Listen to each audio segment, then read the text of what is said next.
The kingdom of God, having sketched the general relationship between Christian faith and morality, we now focus on the essentials of Christian moral living. They are neatly summarized in the kingdom of God, the central image of Christ's teaching in the Gospels. Lord Jesus opened his public ministry by proclaiming, "The reign of God is at hand. Reform your lives and believe in the gospel" in Mark chapter 1 verse 15. In this basic proclamation, there is first the condition of for entry into the kingdom, repentance. As sinners, our first step must always be reform of life. Second is the nature of membership in the kingdom, discipleship, or the following of Christ. Third is the life characteristic of the kingdom, love. Fourth, the kingdom norm is the new law of the Spirit. Lastly, the charter of the kingdom is set forth in the Beatitudes. Repentance. In our praying for the coming of the kingdom in the Lord's Prayer, we ask forgive us, we ask, forgive us the wrong we have done. Deliver us from the evil one in Matthew chapter 6, verse 9 to 13. John the Baptist prepared for the kingdom by proclaiming a baptism of repentance, which led to the forgiveness of sins in Luke chapter 3, verse 3. The repentance needed for the kingdom demands a total personal conversion, a change of lifestyle and of priorities. I assure you, unless you change and become like the little children, you will not enter the kingdom of God in Matthew chapter 18, verse 3.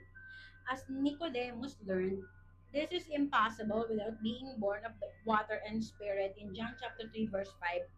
Thus, we who are baptized into Christ Jesus are baptized into his death, so that we might be slaves to sin no longer, but, but dead to sin, alive for God in Christ Jesus in Romans chapter 6, verse 3 to 6 and 11. Conversion is the first and perduring condition for Christian moral living. Conversion is the first and perduring condition for Christian moral living. However, makes plain it cannot be merely a private individualistic turning to God, must be entail commitment to social transformation. Discipleship. The preceding chapter dealt with the personal factors in following Christ, the human person, responsible freedom, conscience. But what does this following Christ entail? The theme of discipleship, responding to the call of Christ in his community, the church. Perhaps the sharpest scriptural description is contained in Christ's gospel paradox, found in all four gospels. Whoever wishes to save his life will lose it, but whoever loses his life for my sake and for the sake of the gospel will save it in Mark chapter 8, verse 35. At the Last Supper, Christ told his disciples, "Let the greater among you be as the younger, the leader as the servant. I am among you as the one who serves. I am among you as the one who serves" in Luke chapter 22, verse 26. Christ commissioned his disciples to carry on his work in Matthew chapter 28, verse 19, allowing no interference.